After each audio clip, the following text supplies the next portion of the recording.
안녕하세요. 안녕하세요.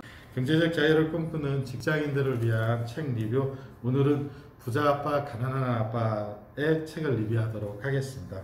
반갑습니다. 부자 아빠, 가난한 아빠 책입니다. 20년 특별 기념판이 나왔는데요. 꼭 이 책을 사실 필요는 없는데 이 다른 책이 다 절판이 됐습니다. 그래서 이 책을 꼭 사셔야 될 것 같고요. 아주 인기 있는 책이죠. 네, 이 저자 작가 소개시켜드리면 로버트 기요사키라고 해서 일본계 미국인이고요. 출판사는 미드민에서 나왔고 비용은 13,200원입니다. 그리 비싸지 않습니다. 살만합니다. 그리고 이 책의 목차를 좀 설명드리면 총 9개의 목차로 구성되어 있습니다. 부자들은 돈을 위해 일하지 않는다. 왜 금융지식을 배워야 하는가? 이렇게 해서 마지막으로 당신이 해야 할 일, 총 이렇게 9개의 목차로 구성되어 있습니다. 이제 본격적으로 책을 리뷰할 텐데요. 리뷰하기 전에 저희 그 경자인의 그 책 리뷰의 한 줄 평 먼저 하겠습니다. 이상무님, 저는 거의 모든 사람들이 얘기하는 바이블로 칭송되는 책이다. 이 책이. 다만 감동은 많지 않으나 꼭 한번 읽어봐야 될 책이다. 이렇게 좀 평가를 하고 싶고요. 최책임은 어때요? 저는 이 책을 제가 2번째 읽었거든요. 네. 1년 만에 봐도 참 좋았어요. 여러 가지 새로운 것들을 깨달을 수 있더라고요. 그래서 저는 저의 한 줄 평, 몇 번을 봐도 마음에 도전과 깨달음을 주는 책이다. 라고 저는. 상당히 좋다는 의미네요. 그럼요. 제가 주 2번 하는 걸 되게 싫어하는데 2번 봤는데 좋더라고요. 지금 최책임은 이렇게 다 이렇게 테이프까지 이렇게 붙여가면서 읽었습니다. 참고로 저희는 이거 다 저희 돈으로 사서 내돈내산 합니다. 자, 한 줄 평가를 좀 해봤고요. 책의 내용을 간단하게 저희가 생각하는 중요한 내용 좀 말씀드려 보도록 하겠습니다. 이 내용을 좀 말씀드리기 전에 전체 줄거리를 좀 말씀드리면 이 저자한테는 부자 아빠하고 가난한 아빠가 있습니다. 이 부자 아빠는 이제 생물학적인 아빠는 아니고 친구의 아빠고, 가난한 아빠는 이제 생물학적인 이 아빠죠. 안타깝게도. 네. 가난한 아빠는 교육자이시고 부자 아빠는 사업가입니다. 그래서 이제 이 두 분을 통해서 이제 이 재산을 축적하고 뭐 이러는 그 일련의 과정 속에서 이제 이 내용들이 쭉 전개가 되고요. 그와 관련된 내용들이 이제 하나씩 좀 중요하다고 생각되는 내용 설명드려 보겠습니다. 책에 이제 이런 내용이 나와요. 돈을 사랑하는 것은 모든 악의 근원이다. 이게 이제 가난한 아빠의 이 가치관이고요. 반면 다른 아버지는 이렇게 말씀하셨다. 돈이 부족하다는 것은 모든 악의 근원이다. 이게 너무 좀 극단적인 것 같기는 한데 어때요? 저는 자본주의에 살고 있잖아요, 저희가. 자본주의에서 돈이 악이면 자본주의 자체가 악이라는 얘긴데 저는 그리고 부자 아빠를 닮고 싶잖아요. 네. 그러니까 저는 자본주의의 꽃인데 돈은 그렇지. 악은 아니다. 네, 악은 아니다. 잘 써야 한다. 근데 그렇죠. 돈이 부족하면 불편한 건 많은 것 같습니다. 맞아요. 그런 말 있잖아요. 행복을 돈으로 살 수 없다. 왜냐면 우리가 돈이 없으니까. 그러니까 돈을 가져야. 아, 진짜 말이야. 그럼요. 네. 있어야 됩니다, 저는. 네, 아유, 채찍님이 아주 좋은 말 해줬습니다. 두 번째 한번 내용 읽어볼게요. 돈의 힘은 한 형태이다. 하지만 그보다 더 강력한 것은 돈에 관한 지식이다. 돈은 있다가도 없는 것이지만 돈의 작용 원리에 관한 지식만 있으면 돈을 통제할 수 있을 뿐만 아니라 부를 쌓을 수도 있다. 긍정적인 사고만으로는 충분하지 않다. 왜냐하면 대부분의 사람들은 학교에서 돈의 작용 원리에 대해서 전혀 배우지 못하고 그래서 평생을 돈을 위해서 일하는데 바치기 때문이다. 참 안타까운 얘기인데요. 그렇죠. 사실 저도 생각을 해보면 금융과 관련된 이런 돈에 관련된 공부나 지식을 사실은 초등학교, 중학교, 고등학교 때 배운 기억이 없거든요. 최책임 어때요? 저도 초중고 때는 거의 저는 이과였는데 저희는 그런 걸 전혀 안 배웠거든요. 네. 근데 대학교를 제가 경제학을 전공을 했는데 그때 조금 경제학에 대한 걸 배우지만 사실 금융이나 이런 실제적으로 내가 어떻게 뭐 자산을 불리고 활용하고 하는 거에 대해서는 전혀 안 배우니까 그냥 개념만 알죠. 사실 크게 일상생활에 혹은 내 삶에 도움이 될 만한 금융적인 지식은 없었던 것 같아요. 맞아요. 저도 최책임하고 똑같이 경제학과 출신인데요. 실제 이제 돌이켜 보면 경제학과이기 때문에 일부 좀 배운 것이지 우리가 살아가는데 필요한 금융 지식을 배운 적이 따로 없는 것 같거든요. 그래서 이런 부분들은 좀 앞으로도 좀 고민을 해봐야 될 상황이 아닌가. 이 저자는 항상 이 책 전반에 걸쳐서 금융 지식의 중요성을 굉장히 강조를 많이 합니다. 103페이지 보면 이런 말이 나옵니다. 나는 47의 나이에 은퇴를 했다. 당시 내 아내인 킴은 37이었다. 자, 안타깝죠. 저는 이제 거의 50이 다 됐는데 아직 은퇴를 못하고 있고요. 최책임은 저는 여기서 두 가지를 느꼈어요. 이 사람은 두 가지 면에서 능력자다. 첫째, 47살에 은퇴를 했잖아요. 대단한 일이죠. 사실 우리나라 그치. 평균적으로 은퇴하는 나이가 60 정도라고 생각했을 때 그것도 못 채우는 데가 많지만 그것도 대단하고 또 무엇보다 대단한 건 10살 어린 아내를 그쵸. 가졌다니.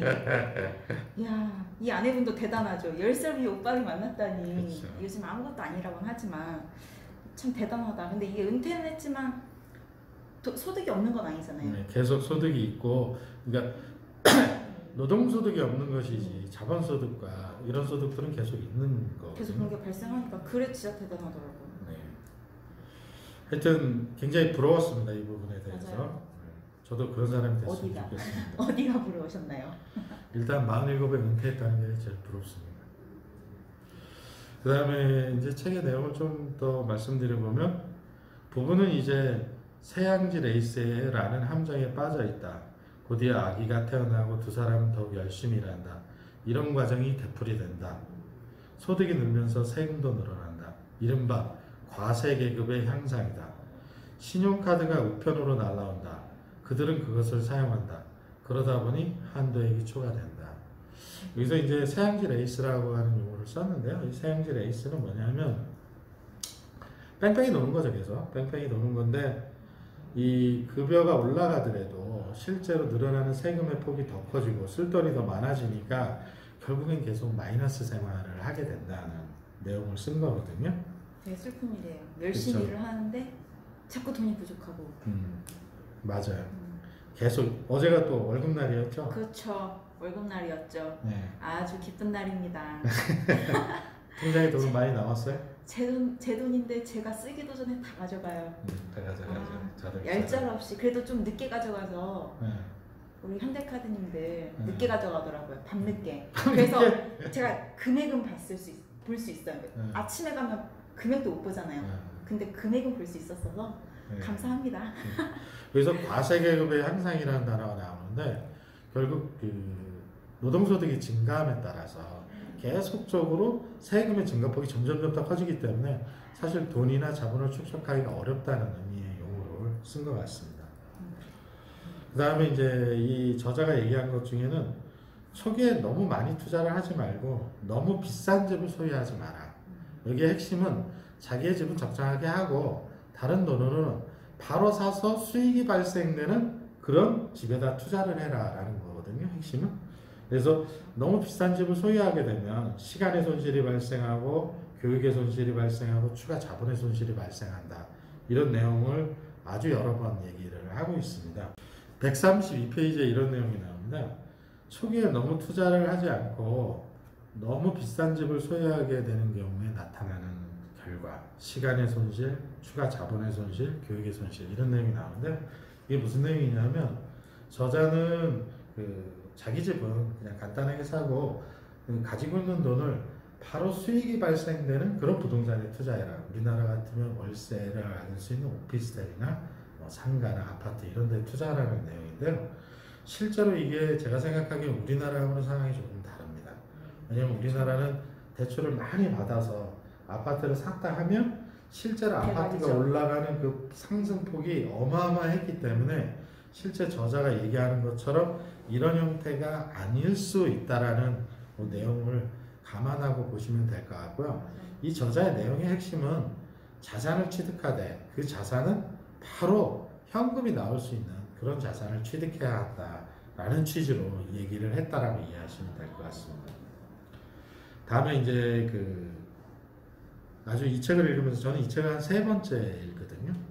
여기에 나온 문구 중에 버크민스터의 플러의 재산의 정의라는 용어가 나옵니다.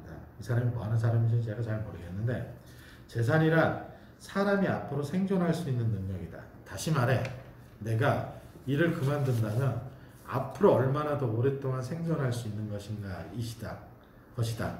이걸 다시 정의하면, 오늘 당장 일을 그만둘 경우에 당신은 앞으로 며칠간 생존할 수 있는가? 그 기간이 놀라움이나 두려움을 안겨주지 않는가?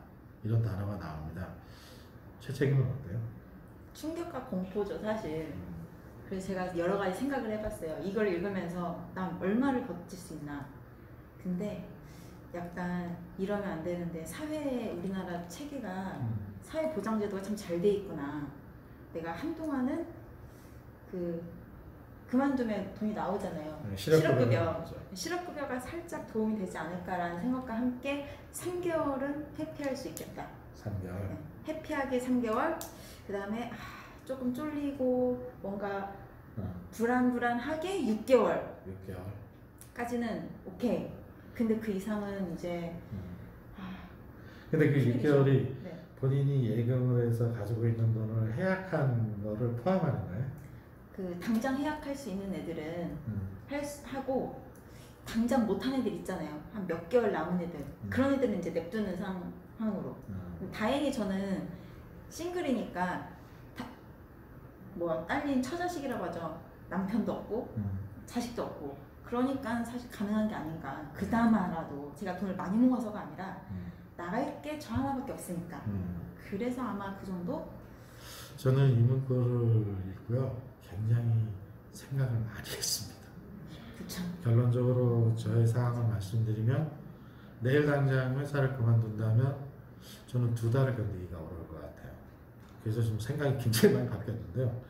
왜냐하면 제가 가지고 있는 자산이 있으니까 그걸 팔면 되거든요. 팔면 되는데, 딱 오늘 그만뒀다고 했을 경우에 저는 이제 어머님도 따로 전셋집을 구해서 이제 생활비를 매달 드려야 되고, 저도 생활을 해야 되고, 또 애기 교육도 가르쳐야 되고, 또 대출이자도 내야 되고.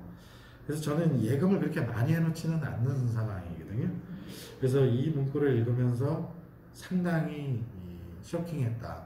사실 제가 2달을 견디기가 쉽지 않을 것 같다라는 생각이 들었고요. 물론 이제 저는 이제 은행원 출신이기 때문에 이런 비상시를 대비해서 제가 마이너스 대출을 한 1억 6천 정도를 가지고 있습니다. 그래서 쓴다면 그걸 계속 쓰면 되기는 하겠지만, 추가 대출 없이 견딜 수 있는 기간은 사실 2달이 쉽지 않다라는 생각이 좀 들어서 생각을 많이 했습니다. 그래서 혹시 이 책을 읽으시는 독자분들도 이 내용을 한번 심사숙고해서 읽어보시면 좋을 것 같습니다. 아빠의 그 무거움이 느껴지네요. 아빠의 무거움 괜찮아요. 괜찮은데 우리가 생각하지 못했던 새로운 비유를 전달해 주는 것 같아서 상당히 쇼킹했고요. 그다음에 이게 이제 예전에 옛날 책에 있었는지는 제가 잘 모르겠어요. 근데 이번에 3번째 읽을 때 이제 느꼈던 감정입니다.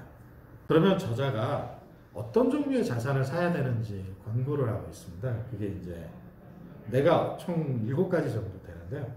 내가 없어도 되는 사업, 즉 다른 사람 내가 운영은 하지 않지만 다른 사람이 대신 운영해주는 사업이 있어야겠다. 주식이 있어야겠다. 채권, 수입을 창출하는 부동산, 어음이나 차용증, 음악이나 원고, 특허 등 지적 자산에서 비롯되는 로열티, 그 외에 가치가 있거나 소득을 창출하거나 시장성을 지니는 것. 이렇게 한 7가지를 좀 나눠놨는데요. 최책임이 지금 몇 개 있어요? 전 자신 있게 1개 있습니다. 뭐예요? 최근에 동학 개미 운동이라고 되게 유명했잖아요. 네. 신문 지상을 자꾸 장식할 정도로 좀 참여했어요. 그 기차에 올라탔습니다.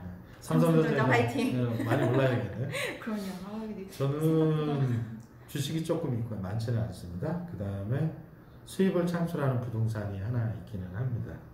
그리고 이제 여기 보면 지적 자산에서 발생되는 로얄티는 없고요. 옛날에 책은 몇 권 썼었는데 그 책에서 로얄티를 받기는 했었습니다. 지금은 없는 상태고요. 지금 하고 있는 유튜브에서 우리가 좀 돈을 벌어보고자 하는 그런 생각을 좀 가지고 있습니다.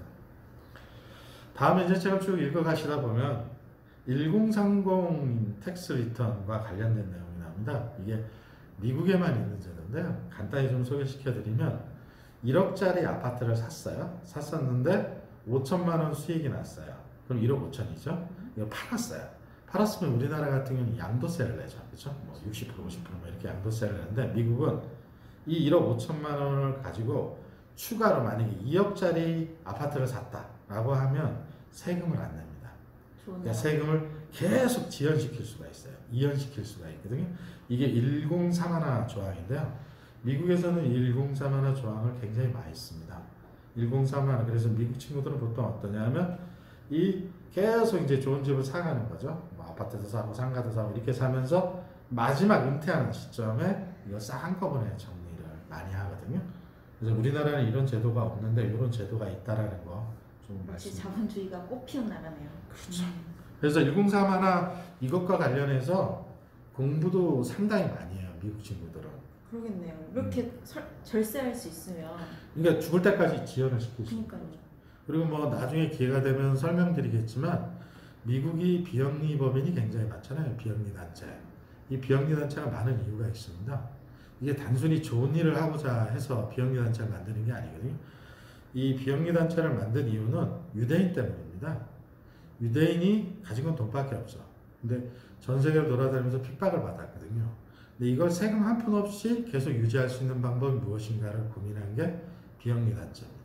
나중에 기회가 되면 좀 설명드리도록 하겠습니다. 자, 그 다음에 책을 쭉 가보면 내가 강조하고 싶은 것은 투자이기에는 왔다가 간다는 것이다. 시장은 호황과 불황을 오간다. 경제는 활발해졌다가 침체된다. 세상은 항상 우리에게 날마다 절호의 기회를 제공하지만 불행히도 우리는 너무나 자주 그것을 보지 못하고 있다. 이런 문구가 좀 나옵니다. 사실 요즘 코로나 사태 때문에 굉장히 그쵸. 어렵잖아요. 근데 카카오가 시가총액이 현대자동차를 뛰어넘을 거라고 상상도 못했죠. 그쵸. 응? 네이버도 마찬가지고 그런 걸 보면 이게 좀 그런 거에 시세에 이렇게 빨리 올라타서 돈을 좀 벌고 싶은 욕망이 굉장히 큰데 저희가 전문가가 아니다 보니까 그쵸. 아마 이제 경자인을 계속 읽으면서 이런 책들을 계속 읽으면서 이제 조금씩 그런 지식을 깨우쳐가면 좋을 것 같다는 생각이 들고요. 저는 최근에 이제 주식을 좀 해야겠다는 생각이 좀 많이 들어요. 왜냐하면 일단 부동산은 너무 규제가 많고 그쵸. 계속 나오고 있잖아요. 하루가 다르게 규제가 나오고 있고 그 정리하기도 너무 어렵고 이 부동산은 정부의 정책에 반하는 투자를 하게 되면 결국 손해를 보게 돼 있거든요. 어쨌든 그래서 주식 공부를 좀 해야 되지 않나라는 생각을 좀 많이 가지고 있습니다. 이 저자가 이 투자를 하는 자산을 분류하는 대원칙을 좀 내용을 얘기한 게 있습니다. 개인적으로 나는 재정적인 성장을 위해 두 가지 수단을 주로 사용했다. 그 수단이 부동산과 소형주다. 나는 부동산을 내 기반으로 하고 있다. 내 부동산은 날마다 현금 흐름을 제공하고 있고 때때로 가치의 성장을 보태주었다. 소형주는 신속한 성장을 위해 활용했다. 내 개인의 기반은 부동산이다. 내가 부동산을 좋아하는 것은 안정적이고 변화의 속도가 더디기 때문이다. 나는 이 기반을 굳건하게 유지한다. 현금 흐름도 상당히 안정적이고 관리만 제대로 한다면 가치가 오를 확률이 높다. 부동산을 굳건한 기반으로 갖고 있으면 단기성 주식 투자처처럼 큰 리스크를 감수할 수 있다는 장점이 있다. 이 내용을 좀 정리해보면 수익이 나는 부동산에 계속 투자를 하면서 현금 흐름을 만들고 그거를 재정적으로 안정화시키고 주식은 약간 소형주나 성장성이 높은 주식에 투자를 해서 손실이 나더라도 현금 흐름을 커버할 수 있는 이런 형태의 투자를 하고 있다라고 보여져요. 저도 이 투자 방식이 상당히 매력적이라고 생각합니다. 물론 이제 그만큼 돈이 없기 때문에 현실적으로 그런데 그 다음에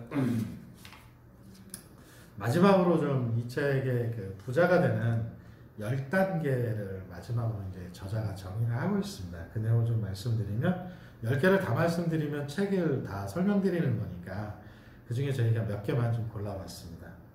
친구를 소중하게 고르라. 협조의 힘. 재산을 모을 때 가장 어려운 점 중에 하나는 스스로에게 솔직해지고 대중에 따라 몰려가지 않는 것이다. 똑똑한 투자가들은 시장의 타이밍에 연연하지 않는다. 그들은 파도를 하나 놓치면 다음 파도를 찾아다니며 포지션을 확보한다. 이게 이제 다른 말로 하면 멘토를 잘 찾으라는 얘기거든요. 그래서 사실 저도 그렇게 생각합니다. 책을 읽으면서 간접 경험을 많이 할 수는 있어요. 할 수는 있지만 이게 부동산이든 뭐 이런 투자를 하려면 결국 그 누군가가 도와주지 않으면 사실 의사결정하기가 쉽지 않죠. 어렵죠. 네. 최채인 같은 경우는 1차적인 제공 목표가 제가 알기로는 이제 내 집 마련이죠. 내 집 마련이잖아요. 이분은 약간 저는 이제 그랬지만. 내 집은 있으니까 그쵸. 내 집 마련인데 사실 제가 이제 그런 경험이 좀 있으니까 아마 최책임한테 그런 부분에 대해서는 앞으로 멘토가 좀 될 수 있을 것 같은데요. 이 멘토를 구하는 게 매우 중요합니다. 진짜 제가 해보면 그리고 어렵죠. 어려워요. 찾기가. 그래서 주변에 그런 분들을 찾는 게 굉장히 어렵기도 하지만 중요하다. 그러나 그런 사람이 없다면 경자인과 함께 저희와 함께. 네, 책을 읽어가면서 간접 경험을 좀 하시는 게 좋을 것 같습니다. 두 번째로는 하나의 방식에 통달해라. 그런 다음 새로운 것을 익혀라.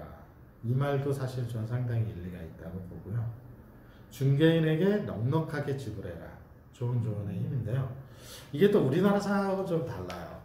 왜냐면 우리나라는 대부분 투자를 아파트나 상가나 뭐 빌라나 그다음에 토지 이런 걸 하고 있는데 토지를 제외하고는 대부분 가격이 공개가 많이 되어 있습니다. 정보가 굉장히 많죠. 네이버에 들어가거나 다음에 들어가면 다 있죠. 호갱만호, 그쵸. 부동산지 엄청 많죠. 네. 그러니까 외국과 달리 우리나라는 그런 정보의 공개가 굉장히 잘 되어 있는 편이기 때문에 사실 중개사분들에게 중개 수수료를 주는 것을 굉장히 아까워하는 경우가 많습니다. 그럴 수 있어요. 전 그렇다고 생각합니다. 아직 내본 적이 없으니까 네. 상상만 해보잖아요. 네. 근데 그냥 중간에서 이것만 써주는 것 같은데? 라는 생각을 들 수 있으니까. 사실 이제 아파트 같은 경우에 제가 정확하게 지금 수치는 기억이 나지 않는데 매매 같은 경우에는 0.9%인가 그래요. 수수료가 0.9인가 1.5 이내거든요. 그러면 10억짜리 집을 매매를 하면 거의 1,000만 원을 중개 수수료를 내야 됩니다. 그러니까 근데 사실 아파트는 규격화되어 있고 단일화되어 있고 표준화되어 있고 유동성이 풍부하기 때문에 대부분의 사람들이 중개사들에게 그 정도의 돈을 줄 정도의 정보를 얻었다고 생각하지 않거든요. 근데 저는 뭐 물론 좋은 중개사분을 잘 알고 있어서 좀 상황이 다릅니다만은 어쨌든 중개사에게 적정한 수준의 그 수수료를 제공해 주는 것은 맞는 것 같습니다. 왜냐하면 나 대신 그런 물건들을 계속 찾아가 다닐 거니까요. 자, 이제 마지막 결론 쪽으로 한번 가보겠습니다. 경제적인 자유를 얻는 비결에 대해서 저자가 이렇게 말을 하고 있어요.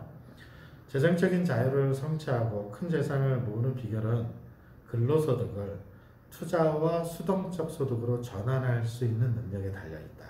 나중에 수동적 소득이라는 건 대부분의 경우 부동산 투자에서 파생되는 수입이다. 뭐 월세 수입이라고 할 수 있겠죠.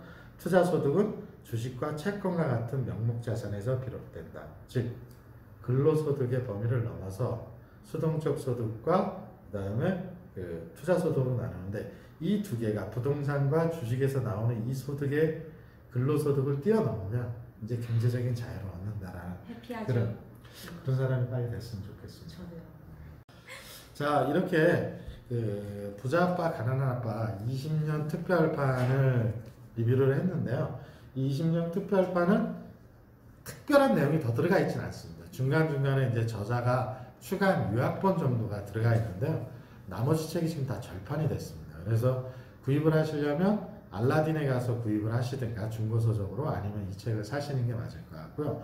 여러 권이 있는데요. 1편을 사시는 게 제일 좋습니다. 옛날 책은. 나머지 편은 사실은 보실 필요는 없을 것 같고요.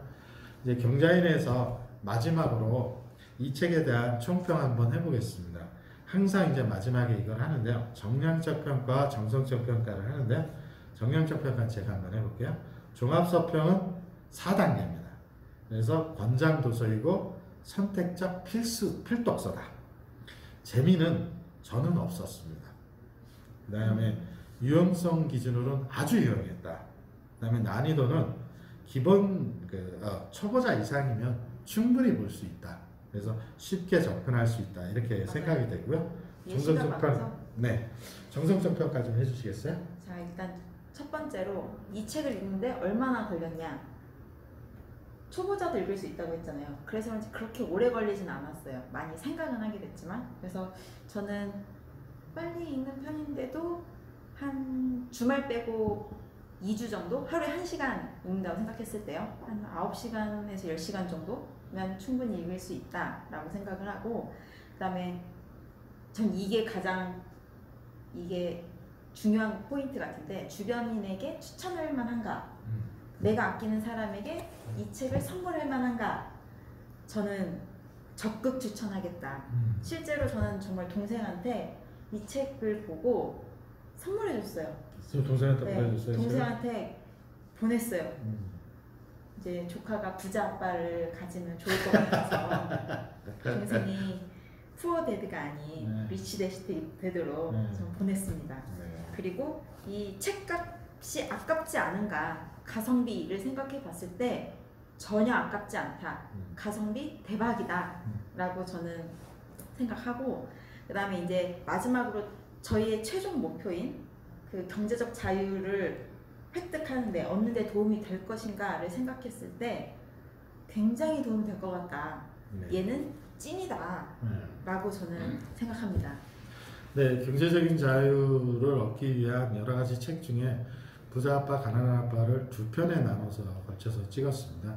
첫 번째 편은 이제 이 저자가 얘기하는 핵심 개념을 한번 제가 따로 설명을 드렸고, 두 번째는 저희가 이제 제주도에 있다 보니까 오늘은 지휘사와 같이 참여를 못했는데요. 저희 둘만 진행을 했습니다. 그래서 앞으로 또 다른 책으로 찾아뵙도록 하겠습니다. 감사합니다. 안녕히 계세요. 감사합니다.